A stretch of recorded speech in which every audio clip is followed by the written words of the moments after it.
See, you would think they would put you up on game at the very beginning, but they don't. I wish I would have known then what I know now about pricing when it comes to having a coaching business. The thing is, when you first start a coaching business, you're excited. You're like, you've made the decision mentally that you're going to start teaching people your craft or your expertise. And I feel like you first start off just kind of being like, I just want to take on someone. I just want to help someone. I just want to impact them through my knowledge and just kind of get that validation at the beginning. And so you tend to underprice yourself on accident because you want to be affordable just so that you can step into the coaching space. But I had no idea how important it was to price yourself accordingly when I first started my coaching business like years ago. Honestly, I was excited and terrified at the same time. I had no idea how to even price myself. So, coming from working for other people, quite frankly, I started off with pricing myself by the hour, like I was charging by the hour. And then with my previous coaching business, I was doing branding. So I was offering website design services for my clients. I was offering brand photography for my clients. And I was doing the most. I was doing the most and I was not being paid what I should have been paid. And so I want to share some things that I wish I knew then about pricing when I first started my coaching business before, that I want to encourage you to take with when you're jumping into becoming a new coach. So here's the thing, when you first start your coaching business, you're probably excited and terrified at the same time. You're like, oh my God, I've made this big decision, but then I'm scared. Is anyone gonna book with me? Like, is anyone gonna pay the price that I'm gonna charge? Like, am I gonna be able to get them the results that I've been able to get myself or gotten friends and family? And then because of this, you have no idea how to start yourself off as far as what to charge. So you normally go into I'm just gonna start low and then like kind of go up, or I'm gonna charge by the hour because if I can make anything more than what I'm making at my current job, then that's a win. And so you really don't know at the beginning what your price should be. You're also probably dealing with imposter syndrome. You're probably like, well, I was able to get the results for me, but I wonder if I'm able to get the results for someone else that's like an actual paying client. You may even be like reconsidering your skills. And it's crazy because even once you get in a coaching space and you're like really successful, for some reason you still deal with imposter syndrome, even though you have the receipts to prove that you know what you know. So that doesn't go away, but I digress. The thing is, I've been through all of this stuff. I've been there and I've discovered some very interesting things when it comes to pricing yourself when you first start your coaching business and how important pricing is when you are offering your services. So one of the things that I wish I knew at the beginning is that the fact that my vision was way too big for what I was charging.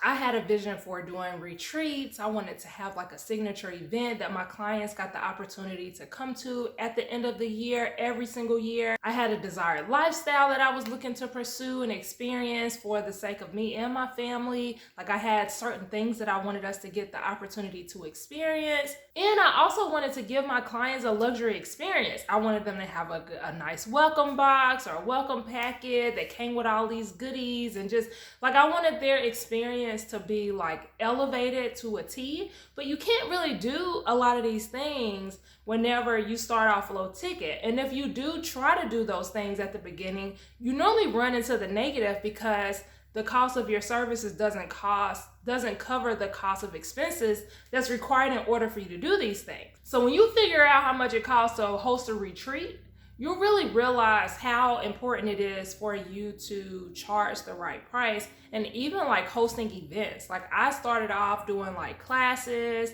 I was hosting workshops, and I think I was charging like $20 and $50 was pushing it back then. I'm like, ooh, I don't know if anybody's gonna pay $50 and $100 for an in-person workshop, which is out of the question based on where my mindset was. And when you're doing a workshop, or if you're doing like something in person, for example, you have to rent out the space. And I like to eat, so I wanted to be some type of food there. And like, it's just certain things that you want to be able to have it decorated nicely. And $20 was not gonna allow me to be able to do any of that. Like, y'all were about to get some cold cut sandwiches at this workshop, okay, for $20. And it's funny because I actually feel like I did that. Because I remember at my website building workshop, we had food. I don't remember what it was, but it was cheap food. I do remember that. But I just realized, like, dang, like my prices are not going to allow me to experience these type of things. And I didn't like that. I didn't like that I was going to have to come out of pocket completely and be in the negative in order to do all of these different things that I had envisioned for my coaching business. Another thing that I did not realize when I first started my coaching business is that your price directly affects how people view your business. So if you're on the low ticket end where you're charging like anywhere from $500 to even up to $2,000 for your coaching services, you are considered low ticket.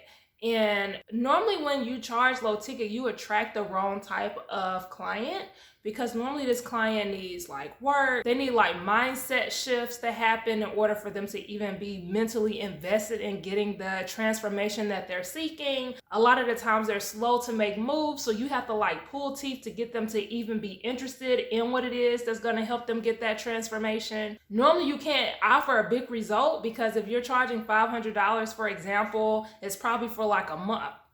Well, I don't even know, because I've seen some people charge $500 for 3 months, and I was like, girl, what are you doing? Like, don't. Anyways, that's neither here nor there. But normally you can't deliver a big result if you're charging a small price. And because the result is not big, it's not important enough or valuable enough for someone to make the investment to get that change. And then the people that really do value getting the transformation, you price yourself out of those clients because they don't even know if you're capable of delivering the result that you're promising due to your lack of pricing. So they're like, how is she gonna give me this result and she only charging like $50? Like, something's not right. And it's crazy because people associate pricing with the value or the quality of the program or the product that you're offering. So if you're saying that you're going to give this big transformation and you're only charging like $500, people are like, so this is probably going to be watered down information. It's probably going to be a lot of fluff in here. It's probably not going to give me the end result that I'm going for. So I'm going to pass. And so now you're not understanding why you're not booking people at the low rate. You're like, girl, y'all should be hopping on this because it's so cheap, right? So affordable, as y'all call it.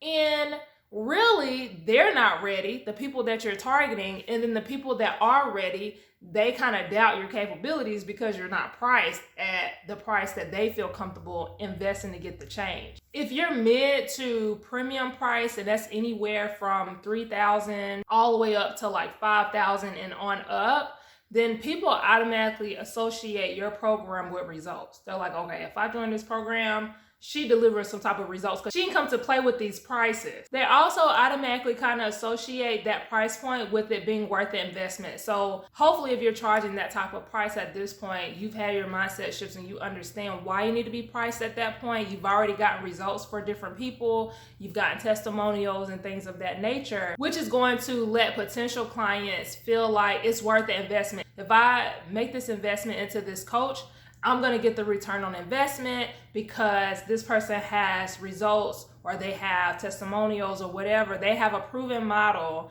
that if I work with them, I'm going to get this end result. And this helps with your credibility as a coach. This also helps with allowing your potential clients to believe in your capabilities as a coach. Because people don't just start off charging $3,000 in the coaching industry. Like, it's typical for you to start at a low price point because normally you don't really know. So when you come out the gate charging the price and the price is the price, you automatically increase your credibility whenever you're showing up online, whenever you're presenting your offer and things like that. Before you ever tell them what the offer is, you automatically send off a message to the people that even hear what you have to offer. And this is normally considered a luxury to your clients. Like, this is a luxury product. This is a luxury program. Not everyone is going to be able to get access to this program. This is something that I know if I get in this program, the people that are in here with me, like if it's a group coaching program, for example,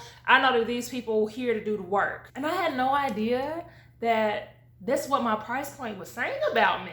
I had no idea. No one had ever told me this. So I'm gonna tell you another thing that I learned now that I'm farther ahead in the coaching space that I did not know when I first started, like my very first coaching business. You attract different clientele, and I kind of already like hit on this in the other points, but you attract different clientele based on what your price point is. And I'm gonna tell you exactly the type of clientele you're attracting, like what their tendencies are based on your price point. So if you're low ticket, you're attracting DIYers, people that are still in the mindset of, I can figure it out on my own, I just need the information, give me the information, I'm gonna do it on my own. Normally DIYers are also procrastinators. So they will buy your ebook, they will buy your masterclass, they will buy that workshop, and they will get all the information. They will have this mini transformation when they first start looking at the information or first start reading the ebook, and then they fall off the face of the earth. Like they go MIA, they don't ever come back to it. Half the time they don't finish the course, half the time they don't finish whatever it is that they purchased to even start. And so that's one type. You're also attracting people that don't truly believe in their capabilities when they're purchasing low ticket. So whenever you are offering something low ticket, the people that are normally purchasing that, they don't feel comfortable enough investing a high amount in that because they know that they're not going to do what they need to do, or they don't feel that they are worthy of getting the result that they're secretly wanting. And so it's almost like a way of self-sabotage. Normally low ticket attracts people that are slow to make decisions. It takes them forever to make a buying decision. Like you will be sitting here like, bro, like what are you gonna do? And they just don't know. And it really comes back to the self-sabotage. It comes back to the money blocks. It comes to the mindset shifts that needs to happen whenever you are trying to sell something low ticket. Or maybe you're just attracting people that are just low on money. Like they have a low budget because they ain't got a lot of extra money to spend. And they're probably financially struggling. So the only thing that they really can entertain is something low budget. And definitely, I have been there. I have been like, look, I want to work with this person, but the way my financials are set up right now, it is not going to allow me to work with you as a coach. So I will purchase your course or your class or like whatever it is that was smaller because that's literally all I could afford to purchase at the time. And honestly, when I was in that mindset back then, I still can identify now that I had a lot of mindset shifts that I needed to happen because of how I was thinking back then when I was making those low ticket purchases, I would have been a lot further if I would have just been like, okay, instead of me wasting my money on this course that I know I'm going to take and not do anything with the information on, I'm going to see how long it's going to take for me to save up or wait till tax time or whatever and make the investment required for me to skip the line and like just get this stuff done and really get the result that I'm looking for. Because I had wasted a lot of years trying to figure it out on my own. I wasted a lot of time purchasing courses and rewatching them and trying to try this, or oh, I'm coming back to that, let me look at this course again, or let me look at this training again. Like so much time wasted when I could have just worked with someone one-on-one. They would have gave me the blueprint, they would have held me accountable to get certain things done, to get out of my head, and I wouldn't even had to keep being in that financial struggle all this time because I was, trying to only purchase low ticket. Now, when you move into high ticket, mid and high ticket, so over $3,000 and up, you attract this type of clientele. These people are not here to play. They're ready to get the result. They want to skip the line and just get what the result is. Half the time, they just want someone to do it for them. Like if they want a done for you service, for example, they're like, look, I ain't got time to learn this new software. I don't have time to learn this new system. Can you just do it for me and I'll just pay you to get it done? You attract those type of people. You also attract the people that have spent years or spent a lot of time working through money blocks, mindset shifts. They have broken those blocks. They have shifted their mindset. They have done the work required to get to a specific headspace that they need in order to even be able to receive the result that they're seeking. Also, when you transition into mid and high ticket, you start attracting clientele that's willing to do the work required, and they make buying decisions fast. Like they don't take time, they don't waste time trying to think about it. They've already made their decision, quite frankly, before they've even gotten on the phone with you. If you do discovery calls, they already know that they want to get this result, and all you have to do is close the deal. pretty much. Like they already know, they're already sold on the transformation. They just need to confirm who is going to help them provide that solution so that they can get the transformation. They also understand the importance of investing to get results. So they're not in the DIY stage. They're not trying to figure it out on their own anymore. They're not trying to do it the cheap way. They're not trying to buy this course and then have to look at the course and be held accountable on their own. Like they are like, no, I'm not here to play these games. I know myself. I know I need to be held accountable. I'm willing to put in the work. I'm willing to make the investment because this is what's going to be required for me to get to the next level. Now, this one's going to step on your toes because I've heard a couple people say this throughout the years and I didn't catch on until I caught on. So this is something that I wish I knew when I started my first coaching business. I wish I knew that regardless of how you price yourself, it is going to require the same amount of marketing efforts regardless. So if you if you decide to launch an ebook, for example, and you charge, let's say $9 for this ebook, when I tell you, you got to promote the heck out of this ebook, you have to promote it. Like you still have to put in your copy. You have to figure out what sales copy to, create in order for you to promote this ebook. You still have to do the promotional graphics. You still have to create a sales page for it. You still have to do all of the things to market this ebook, right? And you're only making $9. And really, you're not even making $9. You're really making like whatever it is after they take out their cut for whoever's hosting your ebook on the platform. And then that's not even including taxes. And you have to do all of this marketing. Same thing like if you're hosting a workshop or if you're creating a small course or a class or something like that, you have to hit the ground running with this marketing regardless. And if you are charging, let's say by the hour for your coaching, or if you're charging low ticket for your coaching, you still have to do the same amount of marketing in order to do that versus doing a higher ticket coaching service. So why not just choose the one where instead of you having to make 100 sales to even have any type of profit that makes sense, you only need 3. You only need 2 or 3.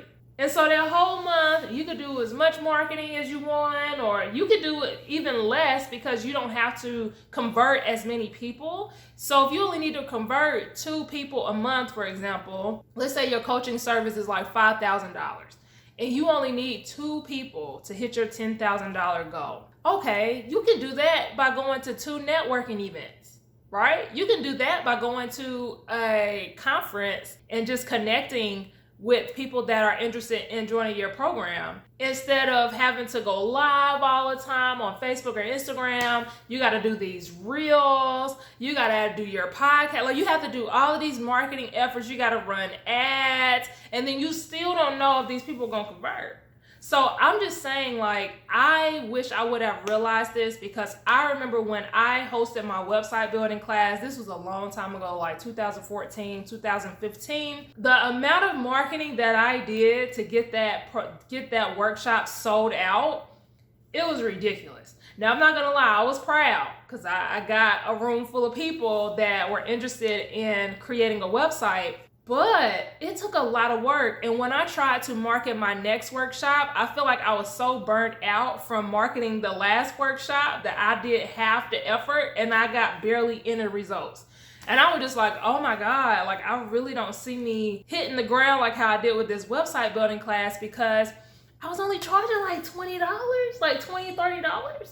So even with the website building class, I didn't really profit enough for it to make sense for me to market at the capacity that I was marketing that program. Now, if I was charging like $1,000 for that same program per person, I would have been hitting the ground running. Okay, because that would have excited me more versus $20 per person. So it really does matter because it doesn't matter what you decide to offer. You're still going to have to market it. You're still going to have to put it out there. You're going to have to pay for the platforms to be hosted on there. And I even had at one point when I was offering like courses or like ebooks and stuff like that, I would have to like pause my account because I couldn't afford the subscription service because I wasn't getting any sales. And I'm just like, okay, so I'm paying this website to host my digital products, but I'm not bringing in revenue enough to be able to keep doing this. Like, nobody's purchasing it, so it doesn't really make sense to keep doing that. And I'm telling y'all, like, at one point I was in the negative. Like, I wasn't making money on my coaching business, and this is why I've transitioned. So yeah. So let's do a recap of everything that I just talked about. So here's the highlights of what I wish I knew when I started my first coaching business. The first thing is, I wish I understood how big my vision was and why it didn't make sense for me to charge low ticket because of what I wanted to do in my coaching business. The second thing I wish I knew is how pricing directly affects how people view your business. The third thing I wish I knew is that your price point attracts different clientele. The third thing I wish I knew is that the price point that you charge attracts a certain type of clientele. So if you're charging low ticket, you're attracting people that's probably not ready to get the transformation you're looking to offer. And if you're offering mid to high ticket, then you're attracting people that are not coming to play. They're ready to do the work. They're ready to make the investment. And then the last thing I wish I knew is that regardless of how much I charged, I was still going to have to do the same amount of marketing in order to close the deal. And I would even argue that with that one, like I said before, you actually can do less marketing with higher ticket, which is crazy because you get more profit when you charge more versus having to get a lot more conversions when you charge less. So I hope this video was helpful for you guys. Make sure you drop a fire emoji in my comment section below if this was helpful in any type of way when it comes to your new coaching business. Also, if you stayed to the end, then this must have been really helpful for you guys. So I want to make sure that you hit the subscribe button below so that you can be updated and notified whenever I post more videos on coaching tips. That's what this YouTube channel is pretty much all about. I'm going to be sharing a lot of coaching tips on here. But until next time, I'll see you guys in a future video. Bye.